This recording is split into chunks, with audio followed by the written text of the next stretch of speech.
Okay, chat, these are your new heroes. Of course, these are by Zanuck, Reddit/u/Zanuck. Mareeta, Eyvel, I'm sorry, I'm not against Eyvel. I'm not against this right. Ossian, Ocean, man. Ocean man. Yeah. The worst part is we didn't even do that together, but we both know. It's pronounced Ossian. Tanya and Kempf. Oh my god, Kempf looks like he's from Dragon Ball. Yeah, but it's Dragon Ball Quest. In America. Yeah. First hero, Mareeta.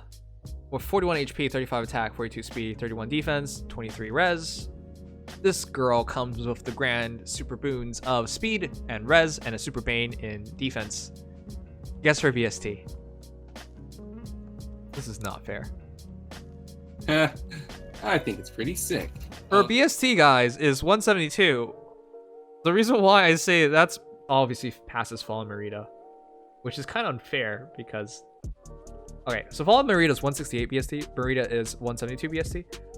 Let's just do a quick comparison right now. Fallen Mareeta has 42 HP, normal Mareeta has 41, Fallen Mareeta has 33 attack, normal Mareeta has 35, Fallen Mareeta has 41 speed, normal Mareeta has 42, Fallen Mareeta has 29 defense, normal Mareeta has 31, Fallen Mareeta has 23 res, and normal Mareeta has 23 res. What does that mean? It means a goddamn super boon in speed puts her at fucking 46. But at plus 10, it's 50. So, have fun with that. She's freakishly quick, as we expected, but my point was that this is a power creep on her own self. Fallen Mareeta will have a better sword, of course, because of... Actually, that's debatable. You might prefer Mareeta's sword, because you get to do cool things like Windsweep Mareeta, which is the same concept as Byleth's, aka she can attack twice, whereas you can't counterattack her. So she has some interesting mechanics available. But yeah, Mareeta. Mareeta's better than base Mareeta in every way but 1 HP. That's power creep for you. Guess if you're gonna power creep yourself, you'll just be better in every way, right? Yep. Who are you?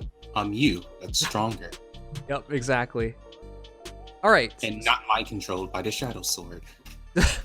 Okay, but real quick, if you guys forgot what she has, is Mareeta's sword, which accelerates special cooldown trigger -1, and it's basically null follow-up. Yeah, then it's basically null follow-up. Additionally, she has Luna. She has attack speed solo. She has close call 3, which is one of the most interesting skills in the game. Because if she has up to 10 more speed than her opponent, she can reduce damage taken by 40%. Additionally, when she attacks something, she gets the hit and run effect, so she attacks and then she moves back to space. And additionally, with more speed than her opponent, this speed should be able to be buff speed, or combat speed, combat buff speed. It could be visible buffs or invisible buffs. As long as she has more than 10 speed than her opponent, she can reduce up to 40% damage. Each 1 point of speed is 4% less damage taken.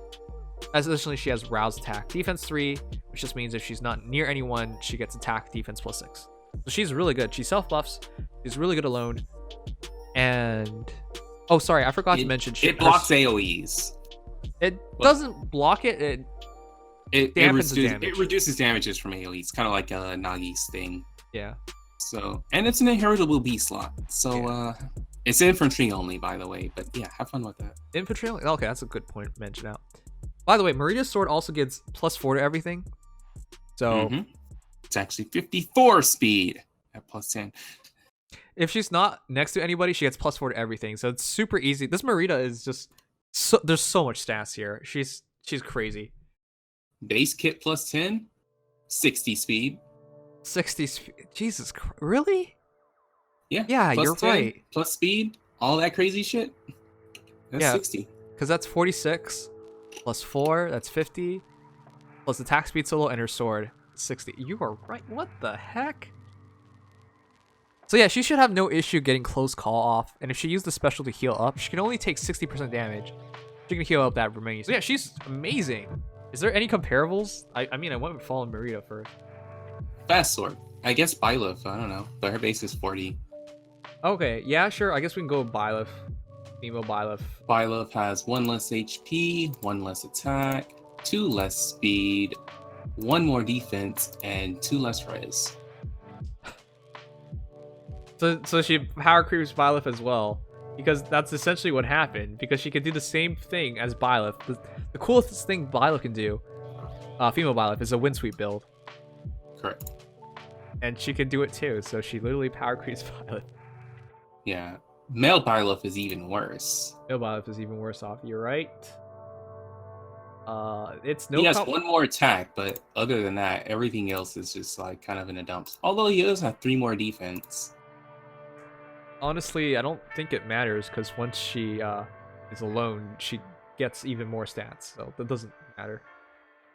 Yeah, as far as red swords go, she's standing out above everyone. Even Mia, who just got her refined. Ha ha ha. She should be above everyone. Because not only can she buff her speed by 10 just by being alone, she can buff her attack by 10. Mm-hmm. So with 51 attack base, she reaches 61 attack base. Though that doesn't mean it's not clean, it's not true. But she does it so easily that it might as well be true, so. Yeah, she absolutely shits on Mia too. Like, aside from Mia having 2 points of res, she loses in everything else. Oh, yeah. I'll do a quick comparison of Karia just because she just came out. They both have 41 HP. Mareeta has 3 less attack. She has 6 more speed. 6 more speed than Karia. The new Karia. That's crazy. There's 4 more defense and 1 more res. 1 less res. Of course, Katria's sword is really unique. But Mareeta's sword is also really unique. Whereas Katria's going for those one-shot kills, Mareeta's going for gotta go fast, and then Katria's just hit like a goddamn 18-wheeler. Yeah. You know, she should actually be using attack defense solo. She's so quick. Because she buffs herself up by 4 to all stats. If she just has essentially 1 more speed than her opponent, she will double them. So she effectively always has 46 speed. Mm-hmm. So why wouldn't she just use attack defense solo? Because attack defense, with rouse attack defense, you add 6 and 6, that's 12. That takes her to 43. You add another 4 defense, that takes her to 47. And because she can only take 60% of the damage she takes, assuming she outspeeds her opponent by 10, this girl's hardly taking any damage. If you use attack defense solo. Wow, that's crazy. Or if you use attack res solo to patch up her kind of ass res. Oh yeah, I mean I wouldn't do that, but you're right. You could do that. It's an option if you just want to be that asshole who tries to tank with tank her against like an AOE, blue AOE. Yeah. Like talk to you and Ophelia. But yeah, guys, there's actually not a lot of comparables because she beats Byleth. And that's the closest comparable of recent time because there's no other fast sword hero that's been released recently. If we want to be mean, we can go back to like say Ira. Ira has 41 HP, Mareeta has 41 HP. Mareeta has 35 attack, Ira has 33 attack. Mareeta has 42 speed. And get this, Ira's once upon a time like the fastest hero in the game or one of the fastest heroes in the game. Especially for swords. Mareeta's at 42 speed. Ira's at 37 speed. She outspeeds Ira by 5. Though Ira has plus 3 speed in her sword, but not everyone uses sword anymore. Additionally, Mareeta has 31 defense. Ira has 31 defense. Mareeta has 23 res. Ira has 21 res. That's what you get when Ira has 163 BST and Mareeta has 172. So that's 9 extra BST, 1 and 2. More attack, more speed. Bro, when's the Ira refine? Yeah, Ira refine is going to have to come at this point. She's going to need it. Do Brave Celica, sure. Brave Celica. 3 more HP, 2 more attack, 3 more speed, 2 more defense, and 1 more. She's just better in every way. That's right. Omega Farah Plaza. Alright, but yeah, in terms of building her, I think attack defense solo, because she can get to 47 defense by herself super easily. That's really good. With a 40% reduction on top of that, really good. You don't have to use that, of course. Her base kit's also very good. I would also suggest Wind Sweep in her B slot because she can negate Wind Sweep. Wind Sweep takes away your ability to double, but in return it allows you to, when you have more speed than your opponent, to attack them, physical heroes anyway, to attack them without getting hit by a counterattack. Mareeta can actually pull it off because her weapon nullifies the bad portion of Wind Sweep, so she can just attack twice. She can also use Water Sweep, by the way. Same idea, but only against magic heroes and dragons. Wind Sweep works better. So yeah, Morita, super good. Would you build her any differently? Not really. There's not really too much extra I want to do with her. She's just crazy. She's just crazy. Actually, she's not crazy. The fallen version is... you get what I mean. Mm-hmm. Eyvel, evil, whatever. I'm sorry. Eyvel. Can't. The only thing bad about her is that she's stuck with Mareeta. And if you pull and you get a 5-star on this banner, that's a focus. You have as much chance getting Mareeta as Eyvel. So Yeah, I mean, Eyvel's good traits are the fact that she's just waifu tier. Much more than Morita, I'd say. yes, but here's the thing. My only gripe yeah. is, where the fuck is Earth Sword? If it's not on Nana and it's not on Eyvel, then who the fuck is gonna have Earth Sword next? Come on, Nias. What are you doing? How are you doing this to me? I waited. We're 3 years, right? We're yeah, 3 years, yeah. 3 years for Eyvel. And this is what y'all do to her. How dare y'all? I'm so upset. Not really. I'm a little upset, but I'm still a little miffed. I want you to know I have no idea what you're talking about. Oh, go play Thracia 776. Okay, sure. Is this the demo? Chances are good. This is the demo. I kinda hope so. Yeah. We haven't had a red demo since Sylvia. And how long ago was Sylvia? Sure, but I just think with the recent pattern of like new heroes demoting, especially because she only has 4 skills, and even heroes with completely new weapons demoting. If Akina can demote, I can see Eyvel can demote. Is what I'll say. Yeah, I kind of hope she does that. Yeah. In terms of her stats, 41 HP, 33 attack, 35 speed, 38 defense, 25 res. That reminds me of nobody else. What the heck? 33, 35. To know, but she does have a super boon in defense and res, so that's cool.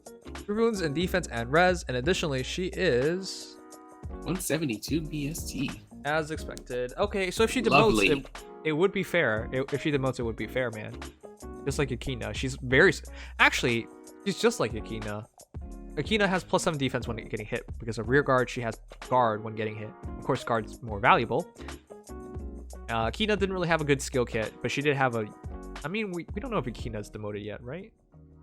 Not yet. I think we'll find out tomorrow. We'll find out tomorrow. When the banner goes out. Yeah. Anyways, she has Ignis, which doesn't really matter because you can get that off Tiki, for example, Adult Tiki. She has Attack, Defense Form 3, which, as good of a skill as it is, it's not a crazy skill. Because it basically, if you stack 3 heroes around within 2 spaces of her, she gets to +6 attack, +6 defense, right? So, not crazy. But for what she is, she can reach 44 defense if you just stack allies around her. So that's pretty good. It's aight. And then she comes with Cho Attack, which doesn't really matter because that's a demoted skill. Well, anyways, Eyvel's interesting. 172 BST. I like her. It's just, geez, why'd you have to come out at the same time as Mareeta? You really make this hard on people. I think she's just supposed to be the free-to-play option. Like, I really hope in everything that she does demote. Because, 1, I've waited for her for 3 years, and 2, because look at her competition right beside her. It was like, it would be kind of weird if they just left her in the 5-star pool as another shitter red, even though her father is like nice enough. But you know what? We should yeah, go ahead. Leaving her 5-star unlocked would just kind of bother me. Yeah, she should demote. But speaking of that, I think we should compare her to the only other free-to-play 172 BST hero, sword hero that we have. So, Astrum has 3 more HP, 2 more attack, 1 more speed, 2 less defense, and 4 less res. He is also neutral locked, so that's something to consider. That's something to consider, but Astrum has a legendary weapon, and it's a pretty good one because it self-buffs. Yeah, I'd say you'd only... I guess it's really whether or not you want to spin the grails. Okay, you know what? With that stat spread, it kind of just says Astrum is better. I mean, she has more defense. That's true. But it kind of just says Astrum is better because, again, legendary weapon's worth extra score, and it's a good one too because he buffs himself and he buffs your team. That's true. Although at the current moment, I think with how the tier 4 skills are, you can score the same without a legendary weapon, if I remember correctly from what they told me. Okay. So it's kind of a toss up. It just depends on if she demotes. Do you want to, or whether or not you want to spin the girls? But his legendary weapon is amazing for support. So if you're just thinking about regular arena in that case, then yeah, go ahead. But in terms of like other modes, I think Eyvel's another, especially with that super boon in res. Anyways, right away when I looked at her comparable to me was Marth, legendary Marth. Legendary Marth has 40 HP, Eyvel has 41. Legendary Marth has 34 attack, Eyvel has 33. Legendary Marth has 36 speed, Eyvel has 35. Legendary Marth has 32 defense, Eyvel has 38. Eyvel has 25 res, and Legendary Marth has 20. That's the 9 BST difference. Basically, all went into defensive stats. She doesn't really have comparables, especially if she's demoting. Yeah, demoted. There's like, it's because look at how unhealthy the red pool is in general, where almost nothing has demoted in over a year plus. So that's what people really hate about the red banners in general, is like it's been the same 4-star, 3-star Laszlos and Darjas and shit since launch, and actually just straight up awful to pull on red. And then make it worse, you get like Omega trash like Siegbert, and you're just like, why the fuck do I ever roll reds in the first place? That's why the only time people ever actually kind of try on reds are like legendary and mythic banners. It's like you either get those 3 heroes or you get nothing. And people would rather get nothing than get Siegbert, pity breaking them at 6%. I'm just saying. I completely agree. Honestly, the red pool is a nightmare. The chances, that's also hurts your chances of getting Morita and Eyvel because they're in red pool. There's so many of them. All right. Anyways, how would you build her? Well, there are many ways. I think I might want to let her synergize with like my villagers, like Ross and Donald. So I might leave the guard sword on her, give her distant counter, give her no follow up. Maybe times pulse on the C slot. She'll probably be at the lower end of the infantry pulse ladder, so maybe I'd give her advantage if I don't have no follow up, and then let her have an instant Ignis or something. Huh. As for the seal, it's a toss up. I'm giving her distant counter advantage or no follow up, so it can be kind of whatever I want to patch up. Maybe patch up her res so she doesn't get Chad Thundercocked or something. Your build is really extreme. Okay. For me, oh right, Soleil is a good comparison. That actually does remind me. Soleil has more attack though. That does remind me of Soleil. A little bit. Actually, yeah. I mean, aside from the res, she's 1 less res, 10 less defense, same speed, yeah, 5 more attack, and then 4 more HP. Yeah, they're kind of close, but that HP is definitely giving the W to Eyvel. And not to mention that defense. It's actually pretty tasty, actually. Yeah, Eyvel should stick to something that utilizes her defense. I would do, honestly, close defense in A slot even. I would do a stand skill, not a 4-star stand skill, of course, because she doesn't need double guard. Huh. I mean, if you take the guard weapon off and you put barrier blade on, and then give her warding sense 4 or sturdy sense 4 to patch up her res, and you can kind of go crazy with that. I agree. Anyways, she's super flexible because her stats are everywhere. But you're right, you could do that. You could just remove her axe, but her axe is one of the best things about her. Because again, everyone killed their Dorcases, Halloween Dorcases, for his axe. It's the same idea. He's gonna die off her. Unfortunately, a lot of people are just gonna fuck her off. But I highly recommend, if you don't have a red hero that you've really put a lot of work into, to build her. Yes. But maybe throw 1 or 2 of those blades on to like somebody you like. It does have diminishing returns because eventually you're gonna run out of red heroes, red source to throw that on. We got a request to compare her with Brave Alm, which we've already done with Mareeta, I guess, but sure, let's do it again. 42 HP on Brave Alm versus 41 on Eyvel, 38 attack on Brave Alm versus 33 on Eyvel, 35 speed versus 35 speed, 37 defense on Brave Alm versus 38 defense, and 20 res on Brave Alm versus 25 res on Eyvel. So what basically happened was she He traded his 5 attack for 5 res, and she traded her 5 res for 5 attack.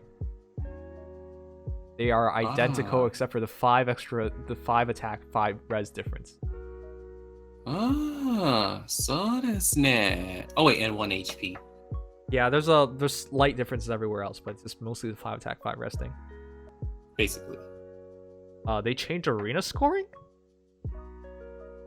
Wait, what? What do you mean it changed arena scoring? Alright. So back to the data mine. I forgot what we were talking about. I think we were talking about Eyvel builds, but whatever. I think it's very obvious. She's very flexible. Yeah. You can do whatever you want. Yeah, so how about that boy Osian? Ossian! I hate his face. I want to hear your opinion on that. Yeah, I'd punch him in his goddamn face too. Pretty punchable face. Pretty punchable. That was my first impression. He's a big... Smug bastard. He reminds me of jocks in high school, which... Not that I hated them or anything. I got along with everybody, but... It just reminds me of, like, the stereotypical big D-bag in bad TV shows or whatever, right? That's exactly what... I don't know Osian. I didn't play Thracia. I'm sorry. This game did not officially come out. And even if it did, I'll eventually play it, of course, but... Anyways. He is not what I thought he was gonna be. With 42 HP, 35 attack, 36 speed, 33 defense, 27 res. This is not what I thought. At all. Chat. You know what he reminds me of? And she just came out. Yeah, it's Echidna 2. It's Echidna 2! Are you kidding me? Alright, let's do a quick comparison for you guys. Because this just literally doesn't make any sense to me. Well, since you're doing that, Echidna has 4 more HP, 1 less attack, same speed, 3 less defense, and same res. Yep, it basically transfers some defense into HP, and it's identical. Otherwise identical. Of course, Ossian's gonna say, sorry, 5-star lock, so he's just up there for bait. Okay, so here's the thing. As a 5-star locked hero, let's look at the only thing that will actually matter. His weapon. I screwed up. His weapon, as much sense as makes sense, it does make sense, guys. It makes perfect sense with his kit. But his weapon is basically a distant counter weapon, except it only works when he's over 50% HP. Except it also has a slaying ability on it. As good as that is, it just doesn't make so much sense because distant counter weapons, can we all agree? They're out of date. Just having DC in your weapon is not as useful as saying having a bunch of crazy abilities in your weapon and then having distant counter instead. That's a much better combination on a lot of heroes. You see it on like Byleth, though Byleth doesn't really fit DC, but you get what I mean, right? It's better to have your weapon have all these crazy abilities that you can't get rather than have just DC. Instead, I guess they compromise slightly by giving it a sling ability, but then they completely nuke the DC ability. So if he takes too much damage, he literally loses DC, which doesn't make a lot of sense. The weapon makes me doubt DC refines. That too, because if this is what they do with the first time ever that we got a different DC... Actually, that's not completely true. No, actually, that is true. It's a little bit. It's mostly true. The other DCs are like in refines, like Saber. Sure, and the other DCs are on dragons, which could be like affecting its dragons or whatever. But that's still better in my opinion. Yeah. But you were gonna say something? What was it? No, I was just saying it's kind of alright. I don't know. I think if you like knock him low enough to stay above HP threshold, but also still be in Vanish threshold, so he can sort of do DC Vanish, and because it has a killer effect on it, he can throw some stronger Vanish specials out, which is cool. Yeah. It's kind of awkward because here's the thing: if he had DC all the time, it would fit much better with Wrath. Because with Wrath Noontime, he will heal himself out of Wrath, or he will lose DC and have Wrath or something like that. It's weird. I mean, Wrath and DC could still work because there's a threshold between 50 and 75%. Oh boy. But that's about the only thing that connects it. All right. Anyways, his build is Noontime, Mirror Sands 3, which is attack res +6, and also the guard ability. Wrath 3, I think you guys know what that is. Even attack wave, you know what that is. +6 attack on even turns, and Wrath is faster specials when you're under 75% HP. Okay. It's interesting. It works. The idea is he gets hit by something from distance, he gets extra 6 res, 33 defense, 33 res. He prevents them from getting their specials. He has a lot of HP. It works out pretty well, and he hits them back instantly with noontime because he has sling ability, so his noontime's 1 cooldown. You hit him, he hits you back with noontime, so he heals back up. So the idea is, and then if he gets hit really hard, he hits into wrath, so he heals extra 10 damage. So the idea is he heals every single time you hit him, and he stays in. Now, that sounds very similar to another character who's also green, and that's Nagi. Nagi is the same idea. She has DC, she has a really good breath, which dampens AoEs, and she has special fighter. Same idea. You hit her, she instantly noontimes you back. Is the idea. But the difference is, Osian has a lot of speed, and Nagi does not. Nagi also is armored and dragon, which gives her more weaknesses. Osian is just infantry, which doesn't really have weaknesses. I mean, there's poison dagger, but no one uses it. Huh. This is very, very interesting is what I'm going to say.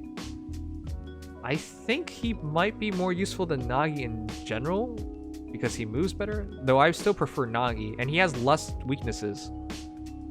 Yeah. And I wouldn't use Nagi. See, Too many weaknesses, too slow, armor. Yes. Come on. She's too slow. Osian has better sustainability. It's just awkward because of his DC not being guaranteed. But here's the thing. Whereas Nagi basically has to use QR to fully function, Osian can use like distant defense. So his defense and res could be 40-40, which with the healing ability is very solid. Yeah, even if you don't want to go like distant defense, you have a... Which one did we get again? I think it was like res and speed. What's that one called again?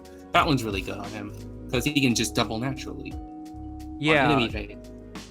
Yeah, he has a bunch of options. That seal you're thinking of is called Swift Stance. There we go. Swift Stance? No, it's called Swift Stance.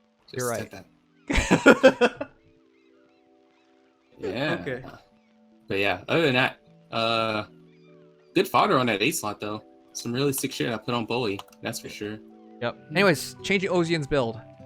I would not change Mirror Stance because it works with his DC so well.